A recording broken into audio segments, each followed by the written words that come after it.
Exciting. It's been the journey of a lifetime, and this is probably my 5th one of these today as we go around saying thank you to everybody and to really keep you encouraged these last few days. One of the things I should tell you is I know you've been seeing polls going every way, which way and that way, but yesterday we do tracking polls every week, and yesterday our internal tracking poll has us 3 points up, but don't get too excited because that means we're at a statistical dead heat. I mean, really, this race is even. I think it's going to be one of the closest races Ohio's ever seen. Goes the country. Ted often says if you took America and shrink wrapped it, you'd end up with Ohio. We are as diverse as this country is. Every part of this state is different. The Northwest is as different from the Southeast as it is from the Northeast, as it is from the Southwest. And so we need everybody to be excited about this election and to give Ted and I the opportunity to keep Ohio moving forward. We've done it before. The governor has prioritized education. Even in a tough budget climate, he has prioritized education because he recognizes that education is the great equalizer. It's how you give people access to opportunities. So he increased funding to K through 12 education by 5.5%. What our opponent has said is that if he's elected, he is cutting across the board.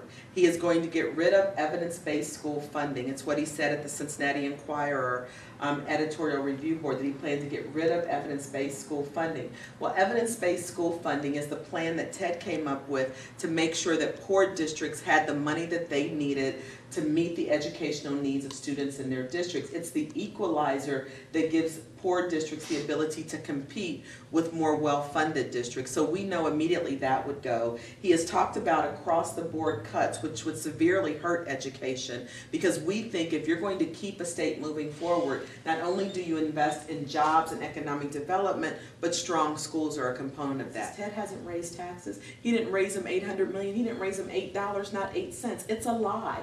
We did not raise taxes. What we've done is reduce taxes. And this is what you tell people. We have reduced taxes 17% on individuals. We've reduced corporate taxes $1.6 billion. We have the best business climate in the Midwest, the 9th best in the country. We have worked with business. We've worked with small business. Ted has been a great governor during a really hard economic time. What will your pet project be as Lieutenant Governor for the state of Ohio for the next 4 years? Well, what I'm going to do, as you know, I was safely in my own organization when Ted called. I had a $30 million budget and I had 400 employees running a center for abused children.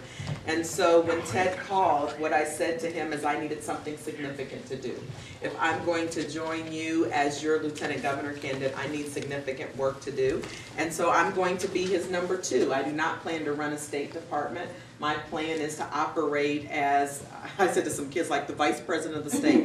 He'll be the Chief Executive Officer. I'll be like the Chief Operating Officer, where I will be focused on our 7 largest metropolitan areas. I really want to work with cities, work with the local elected leadership around things that make cities vibrant: economic development, infrastructure investment, K through 12 education, and higher ed. That's where I want to focus my time. I really want to encourage investment in cities, things that help young people grow up having opportunities. So public transportation, incentivizing businesses to locate where people are, not on the outer belt. Those are some of the things that I'll be doing, and I'll be there to respond as Ted may need me on any issue that may arise. That's why I like the freedom of not running a State Department.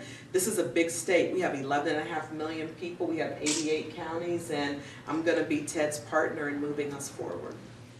I know this is a hard county to be a Democrat in, but stay strong. Stay strong. People are looking at him. We got 30 people standing outside taking pictures of us. For whatever reason, I don't know. But, you know, they think that, you know, they're... Ted would say to you if he was here, he would say at the end of the day, he's going to be okay, no matter what the outcome of this election is. This is about the fight for the future of Ohio. It's not about him personally. It's about the people in this state who don't always have a voice at the table. That's what Ted's fighting for.